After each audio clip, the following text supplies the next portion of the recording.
Well, let's get right into just so hand up the victory. So we're just going to be real and transparent. We've had a lot of stuff that has been going on. I'm going to tell you all about what we do, but hand up the victory. If you know us, we have a team of 3 people, and that's not 3 plus me. It's 3 including me. So it's me and 2 other employees that dedicate their heart and soul to what we do, which is the mission of helping others. So a lot of people ask me, where did I even get the idea, or where did this get birthed from? So I would definitely say the whole thing started, without talking for hours. I definitely feel like I didn't know it at the time, but my last time ever being in jail, captive, not going back in to speak to people, but captive. It's the last time I'm out there. I'm ripping and running. I got a warrant. So, they're looking for me again. In fact, they even came one time to where I was. They're pretty good at what they do, because I don't know how they put 2 and 2 together. But they figured out where I was. They had knocked. I hid out. They didn't do anything. We just did the no one was home thing, and they went away eventually. But I don't think I was like a high caliber case. But I knew that I was being looked for. And at some point along the road, not gonna lie to me, I was just so miserable that I was just like, let's just get this over with, man, to be real with you. So I get the warrant served. I'm in jail again. I do my time in there. It wasn't much. I mean, just like a few months, honestly, as long as I've ever been sitting in there. It was a VOP. I think I got there right after the court date was. So then, you have to wait a whole month, and then and then they finally decide what's going on anyways. So I truly believe that something inside of me had changed at that point. I had a couple stories I believe I've shared in the past. Just a family friend, their mom, which you considered almost a second mom to me, she passed away while I was in there. I was supposed to go see her. I never did, because I just junkied out every time and didn't show up like I did every time. Really just hit me how selfish that I was this whole entire time and only cared about me. And so I really felt that something had changed on the inside for me. And then when they said, roll it up, it's your time to go, I just remember we had to walk. It was about 3/4, half mile of a walk from the jail to the actual front gate in Manatee County Jail. Now they take you by golf cart. Yeah, you get the Cadillac, you get the golf cart of shame. I had the walk of shame down there. But just getting down to the end and quickly figuring out that I had no family, no friends, no money, no car, no job, no possessions really, and no one was coming to save me. I mean, at that point, even my own mom had to have nothing to do with me, because I would just take and ruin other people's lives. And so really I had no choice but to go back to a place where people were actively using. So it was, I guess a friend of mine, but she had, said I could come back or whatever until I figured something out. And so, I just, on paper, for probably 99.9% of people, that's like a guaranteed relapse. Yep. I feel, why would it have been a little different for me? Well, one, honestly, I did relapse a little bit after that anyway, so I feel that doesn't count. But I don't know. I just feel like it was the genesis of my story, because I had hit that place where I finally got the gift of desperation. It was the place that I have finally reached out to these people that always tried to help me on my own volition, on my own willingness, asking them to pick me up and take me to a meeting, asking them to meet and talk to me, asking them to bring me to church, whatever it was. I was the one reaching out, initiating, and asking for the help from other people. And then I was the one that was actively looking for a full-time job. They didn't hire convicted felons. It wasn't at that particular job market 12 years ago. I mean, literally it was 40 applications later, no exaggeration, before I finally found a place that would give me a chance. And then I was nervous because suppose they didn't hire you with tats, so the manager said to wear a long sleeve shirt and try to cover it up as much as possible.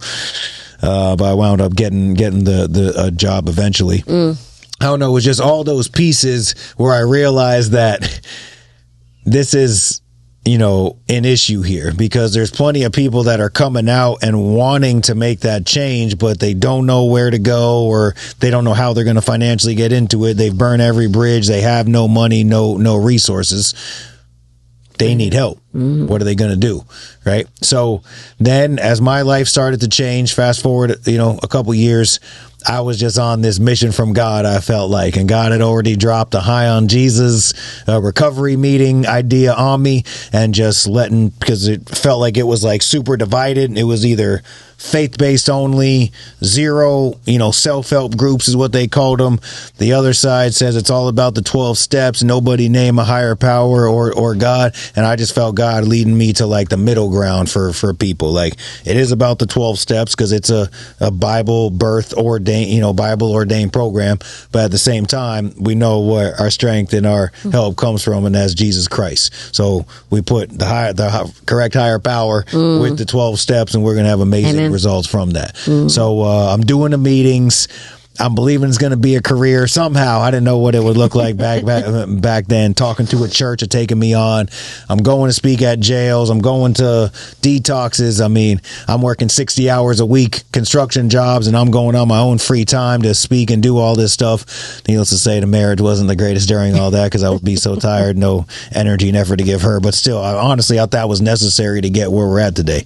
When I finally felt like, man, we were getting some traction, like people were wanting to be a part of this in its heyday, man, at the Onico United Methodist Church on a Friday night, we had 120, 130 people up in there, full, buffet dinner that the church people helped, provide for everybody. It was amazing, man.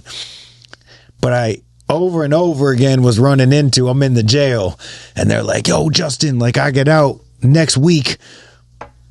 I need a place to go. What, like, can you help me? What are we going to do? And I'm like, I don't know what we're going to do. Like, the halfway houses cost money. The long-term programs, some of them take weeks to get into by the time you do the application and the process, and they wait for the bed or whatever it is. And so I found over and over again, out of the detox, out of a program, out of jail, all these people are wanting to change. And so, like, a couple of them, literally, I think one of the ones before I actually like had the breakthrough was like, bro, like, I'm going out to the woods. Like, if you don't provide something for me, I have to go back out on 14th Street. And it's like, how would I ever expect that person to change, or they're just going to go right back to old people, places, and things? It's almost a guaranteed no. And so then I just felt, I don't know, God just put it on me one time, hand up to victory. And so the story comes from Acts 3. So basically, Peter and John, they go to this temple. The gate's called Beautiful, ironically. And there's this guy, he's paralyzed and he needs help. And so there's people in his life that care about him, obviously, because he can't walk. So someone's bringing him from where he's posting up for the night to the gate. So they're trying to do something what they think is good for him. And every day, I guess all of their idea was put this guy in a position so he can get a handout, so he can get a piece of bread, and maybe, I don't know, the Jerusalem Salvation Army, I don't know what they had going back then, but maybe he could lay his head down for the night, and then the next day people would have to go get him and carry him back so he can get another handout. And so that's what he was accustomed to looking for, was a handout every single day just to get by. And so on this particular day, Peter and John, he goes to him, hey, you guys got anything? I need a handout. And he was like, hey, what I have is silver and gold. I don't got none of that. I'm not going to be able to help you out. But what I do have, I'm going to give you. And that's in the name of Jesus. It's time for you to rise up. And the Bible says he picked him up by the right hand and picked him up. And the man was healed because of it. And so, I don't know, that's just where it was biblically based from. And so that just always stuck to me. That's like, and I feel like it's true. When I say this, this isn't a knock on like anyone else's organization or people that feed the hungry 365 days a year. If that's your calling and you feel that's what God called you to, that's awesome. But in my mind, I got to ask myself, like, are we really helping the person? Or are we just keeping them trapped where they're at over and over again by giving them a constant handout? I just feel like that hand up in so many ways was the real answer to give the man Jesus Christ, to give him a hand up out of his spiritual bankruptcy, to lift him up and give him a solution to his problem. And what I assume for back then. And what we do now is to lift them up and give them a hand up out of their situation, make them a self-sustaining member of society again, and help them to contribute and to move forward with their lives also. Amen. So that's where it was, biblically based from. And I just seen the need of people.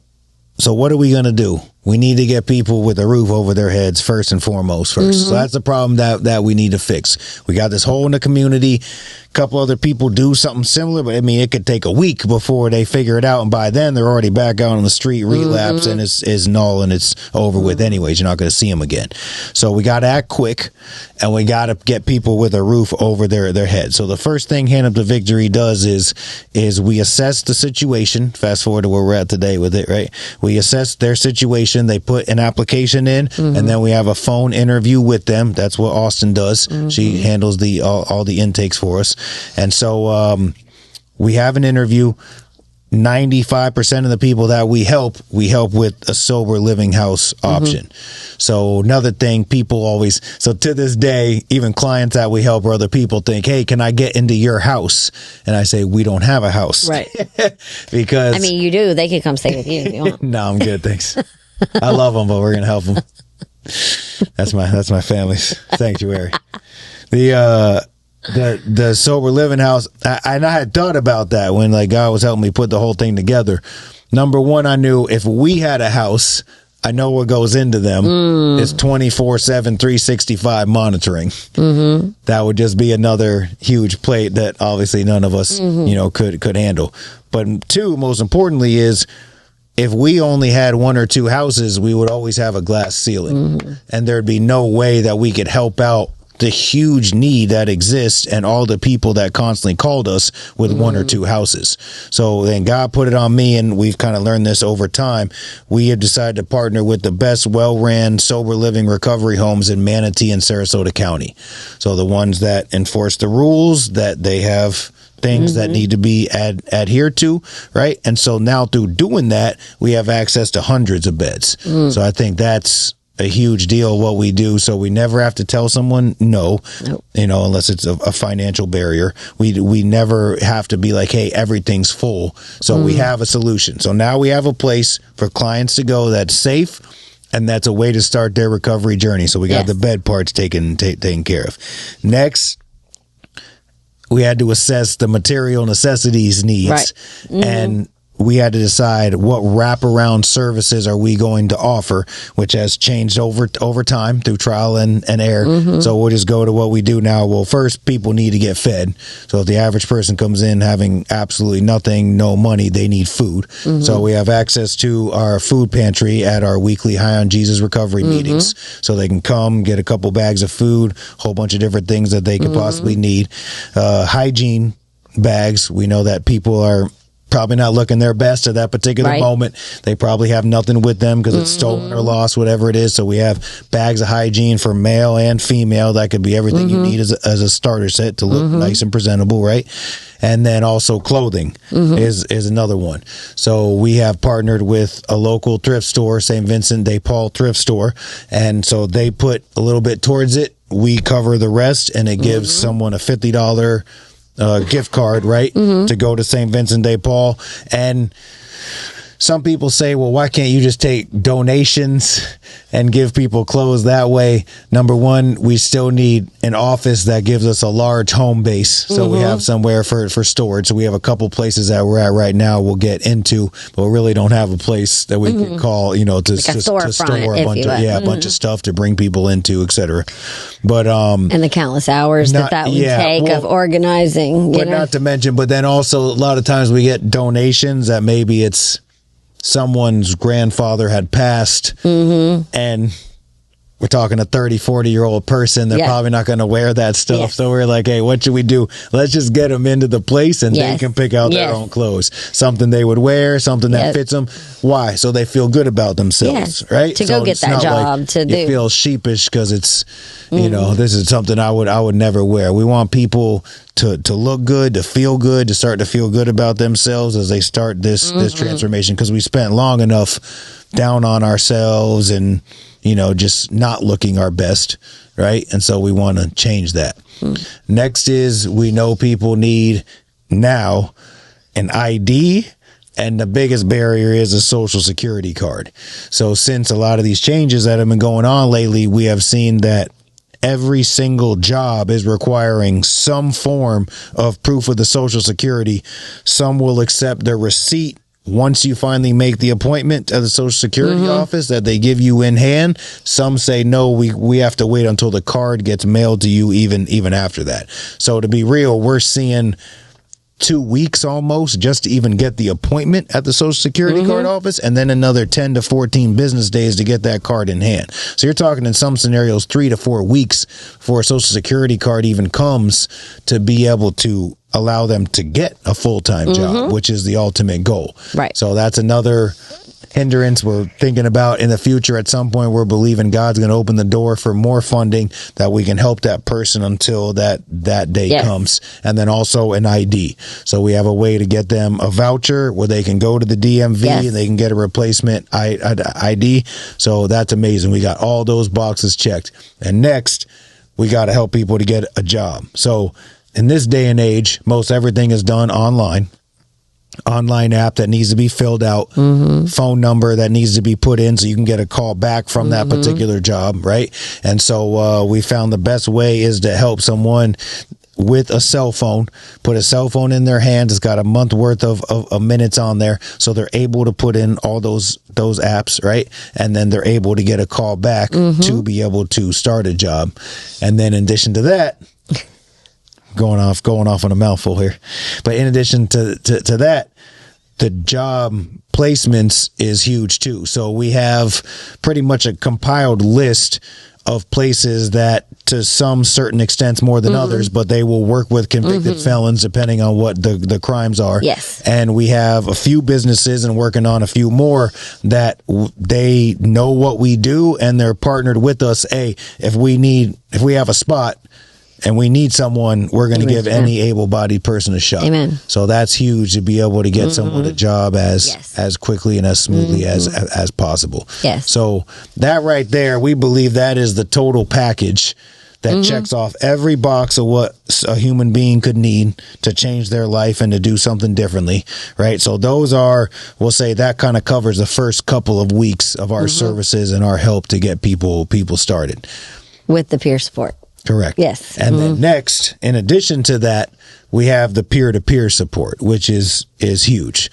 So, I'll just unpack it all and then you can talk more to it. But the countless hours that you spend on the phone, that Yvonne spends picking up people and taking them places and getting them to meetings and being there for them. I mean, I get phone calls and texts all day long of guys reaching out, especially the ones that we help here recently that are really progressing and doing well. They need help. They need somebody to talk to, right? So we kind of navigate the different struggles, the feelings, emotions that they're experiencing, right, as they're starting out to change their lives. And then also our weekly High on Jesus recovery group meetings. So now we have a place to journey alongside of you.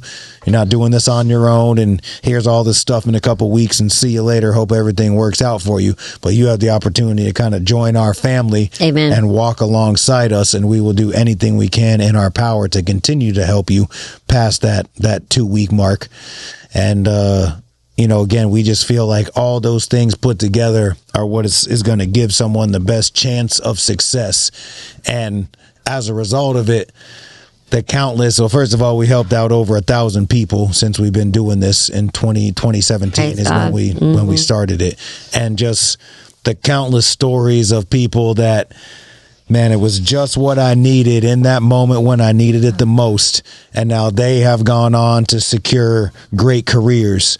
They're become leadership roles in the community and leadership positions at their sober living houses. They are doing things to be able to get their kids back in their life. We've seen families restored through this. We've seen people get licenses back, vehicles back. We've seen people finally come to the point where they can move on to their own housing. And just when you see the light switch on in people, like obviously it's happening for Austyn because she's in tears right now. But what are you thinking right now? Well, as you were navigating, like just talking about like the people that are in jail, you know, like I was thinking about the first time that I heard of Hand Up to Victory. You know, my first time around clean, I came to one High on Jesus meeting way back when at Onico. But that was my only experience. And obviously I, you know, because we met in Manatee County Jail, I went back out. But a previous employee with Hand Up to Victory was sharing her story in the jail, and I knew that I, just like you, had tapped my mom out. She was done. She had given me to God because she was literally done with me. Yeah. I was probably, I think it was like, I was on my second month in jail, and I got a business card. You know, somebody said, oh, Justin and you know, or somebody else from Hand Up to Victory is coming in. And I can't remember what you spoke about that day. But I felt like I literally got a hand up that day because I didn't know what I was going to do. I knew I couldn't go back home to my mom. She was, you know, she wasn't having me. My kids were with their dads. I knew that I couldn't go back to my previous roommate's house because it was a completely toxic, and I was just going to get back on that wheel. So I was like, I can do this. You know, I was, you know, 41 years old, and here I am with nothing. You know, I didn't have my driver's license was suspended. I didn't have my kids in my life. I was talking to them through a jail phone. It had started. Like, God had turned that little light on, and I was beginning to come out of it. I was talking to my mom every day. So I called her and I was like, hey, I can do this on my own, you know? And she was like, well, good. We'll see what happens when you get out. Like, she was like, okay. Yep, so I made the call, and they were like, oh, you got to call back closer to, you know, because I had no idea when I was going to get out. That's right. So I got the call from drug court that they were going to allow me to come back in for my second round. And I called the line. And they placed me in a sober living home. My mom picked me up from jail, drove me right there. I did the intake through the phone, you know, with the intake coordinator, and that independence, like, immediately. Hey, y'all, you've heard us talk about our nonprofit Hand Up to Victory. I am here to tell you that it changed my life. I don't know where I would be without it. So below is a link to handuptovictory.org. Please click on that link and go to the donations tab. You may save a life, change a life. And I am living proof. We have our gala coming up in November. We would love it if you could be a business sponsor. If your in-kind donation could be raffled off to also change a life or save a life. So handuptovictory.org. Please donate if you can. Came back to me because it's like, yeah, I had a ride. Yes, I was living in another house, but like, I made the call. Like, I had the willingness on this end of it. And, you know, I was one of the lucky ones. I was working at Pig Out. They supported me through the 80 days in jail, and allowed me to come back part-time. That's nice. They had to hire somebody because I worked like 60 hours a week. So once another employee stepped out, I was able to go back to work full-time. So I was blessed in that aspect. But after my first month there, you know, I was asked to step in as manager because I just hit the ground, you know, running, and I loved it. My kids slowly but surely were coming back in my life. Nice. Every week at High on Jesus, I got to share and build relationships with women like-minded who had been through the same thing as I had. I think one of the greatest things is that 4 women that I was in jail with who I never would have met anywhere else were in the same home, and we're still good friends today. So I just, that's cool.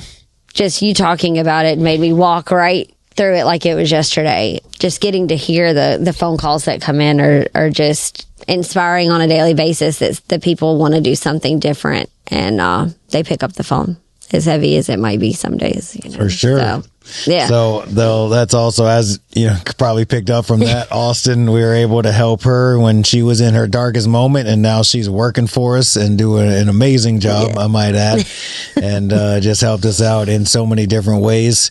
And yeah, I mean, so to be real, I don't have near as much of the client contact, you know, as I once did. You can have it if you want someday. You're pretty much the forefront of it. What what are you getting from the phones? Like, what are you like? I just you have like one or two like of the most like heartfelt stories, or just like the ones where it's like, oh wow, like I guess they're kind of some of my favorites. You know, James and Michelle, we talk about them a lot. James, I met in drug court. He wasn't per se a client of Hand Up to Victory, but he is a direct friend and consistent someone that comes to HOJ every single week. And he called and was like, hey, he kept calling her my best friend, and it just and he's like, she needs help, she's not in a good spot, and she's gonna call me. Well, she ended up calling, and you could hear in her phone that she had a plan, but she wasn't sure about the plan. And she's like, I think I'm okay to stay at this one place, but I'm going to call you if it doesn't work out. Sure enough, she called back, and we immediately, it didn't. When you go in a place with unrealistic expectations, like, yes, you're going to live here for free, but you have to do X, Y, and Z. Yeah. And the X, Y, and Z isn't exactly what you signed up for. There's always something that comes along with a situation like that. So she called and she was like, I'm ready to go. We got her in like that day or the next. And she too just hit the ground running and was just hungry. And that was, I want to say almost a year ago. She just got her 1 year on October 1st. So it was, she was already clean when she went in the house.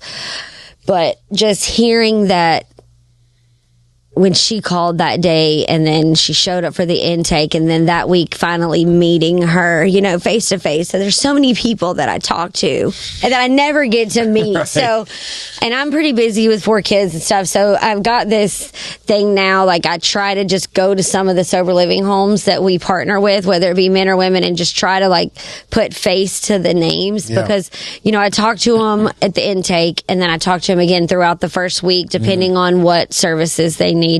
And then I talk to them the second week to check in and see how things are going, see if they need any resources or how it's going for the second week of funding or second payment of funding.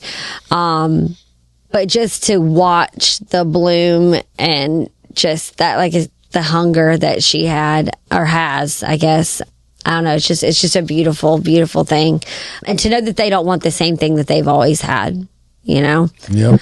And then I guess Tony would be my other story. You met Tony at the same time I did. Yeah, so this one was a team effort, so I'll probably pause it right there for a sec. So, one thing that we need is a case manager at this point, probably too, that does what you just described, is able to make the face-to-face contact with every single client to, help them walk through and navigate even more, things, the situations that are going on, make sure they're connected with all the resources that we or other people have to possibly offer them. And so that's part of our future plan, is to get 1 or 2 more people on staff besides us running around like crazy. But it's coming. Yes, it's coming one day. Yes, it is. And so that would be extremely helpful to put a face with the name on some of these. And some of these people we are case managers, everything that we do. And so in a certain way, all of us work overtime, and sometimes a client takes all of us working in tandem to be able to help them out. So Tony, I just, Sarah, my part in how we met him, and then you could take over. But so Tony was a dual diagnosis, sweetest guy you've ever met in your entire life. And so he was in a local inpatient recovery center. And at some point it was his time to be able to go and graduate. And the tester was like, can he take care of himself enough to be in a sober living home, get a job, and continue forward with his life. So we put him in there.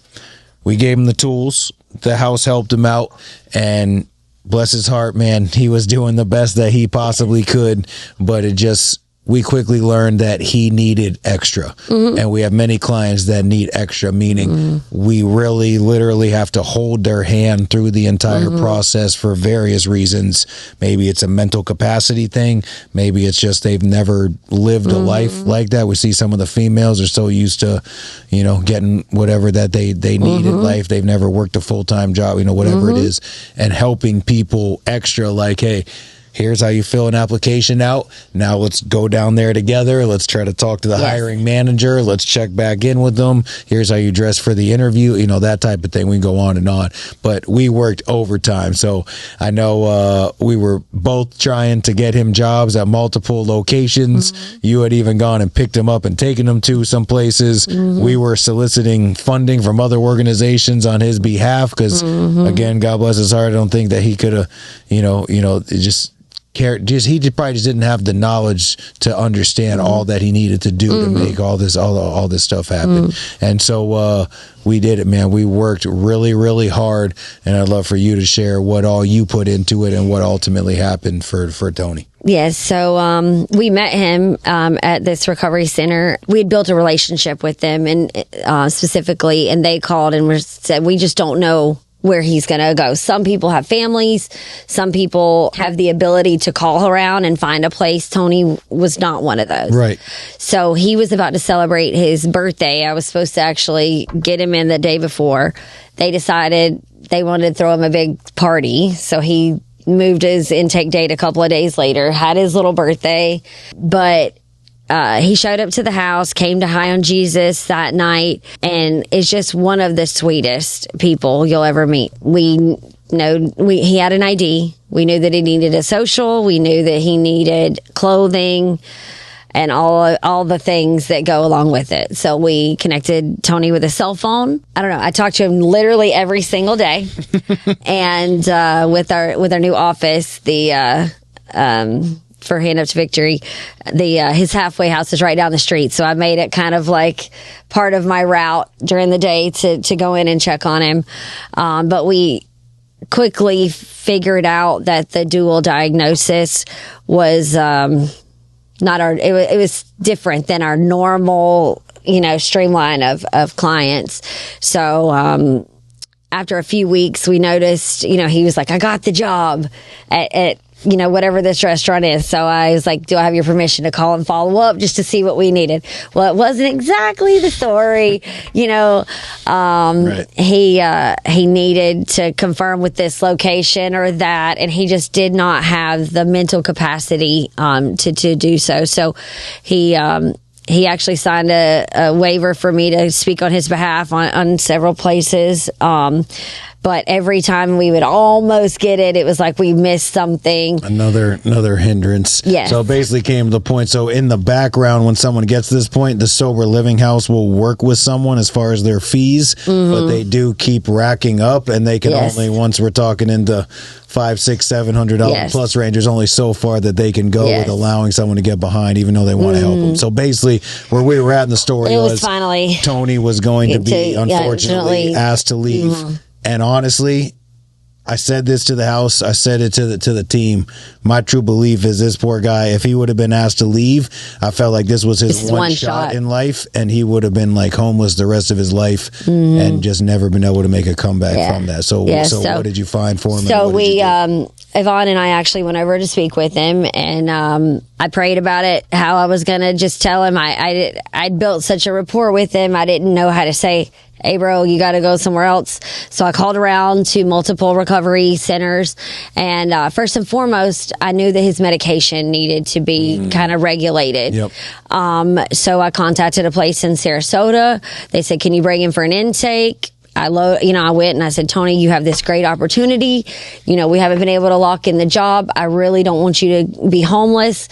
Are you willing? And he was like, yes, ma'am, whatever you can do. I was like, load up, so we got in the car, went and did the screening process. They accepted him, throughout that week. I went and visited him, took him some color books and just various things to make him a little bit more comfortable. And his case manager, he signed me as his point of contact. And so throughout the week, she would call and check in, and she's like, are you willing to accept him back into the halfway house? And as hard as it was for me to say no, I said, just, this isn't for him. And I said, I don't think he would I don't think he could use another failure at this point, you know, that's the way it would feel to him.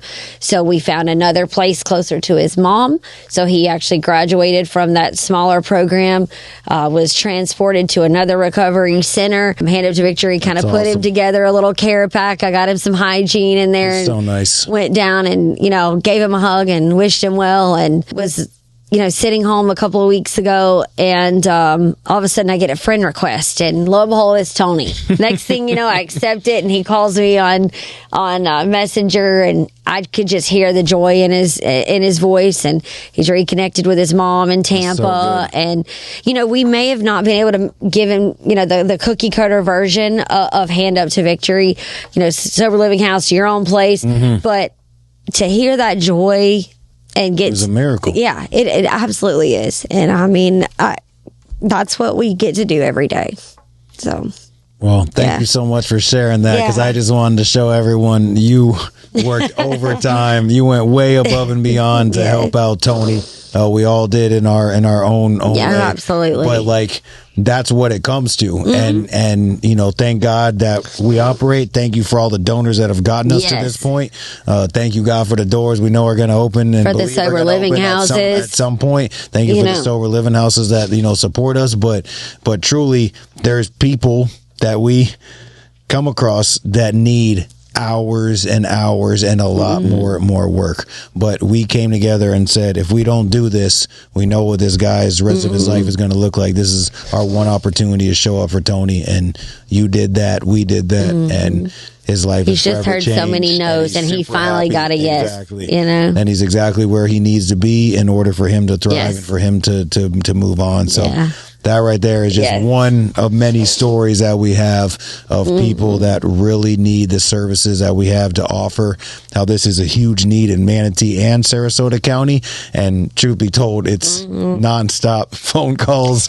I mean, at this point, it's probably 1.5 person's job. We're pushing two people to be able to do it. But I counted the other day. It was like a Thursday when we usually do our meetings, and some people did call multiple times. But I went back at night 37 times. It rang between the hours of probably 7, not 9, and 5. Yeah. But then the need is so great, and I mean, some of those phone calls, are people just looking for their next step. It may not even be in a sober living house. So that's the great thing too. People call us for just referrals for jobs. They call us for other things to help them navigate their recovery. And then we don't even have time to talk about the hours of family interventions and family members that we talk to, and all the help that we provide to family members who are saying, hey, what do I do with my sick and suffering loved one? I wish my mom would have known about it. Yeah. I mean, I know that plenty of parents out there are looking for that. Well, I think that was awesome. I hope that gave you a slight idea of what we do and how we do it. Man, if that touched you, if that put on your heart to support us, so we got a link in the description below. You can donate directly to us to help us continue the amazing work that we do. We hope possibly that you can join us at our gala coming up. If there's any seats left on Sunday, November 9th, we got the link for that as well. And again, man, thank you so much for your support, not only on this channel, but in everything that we do. And thank you for sticking with us. This is Just in Time with Justin Hallis. And Austyn with a Y. See you next time. Yep.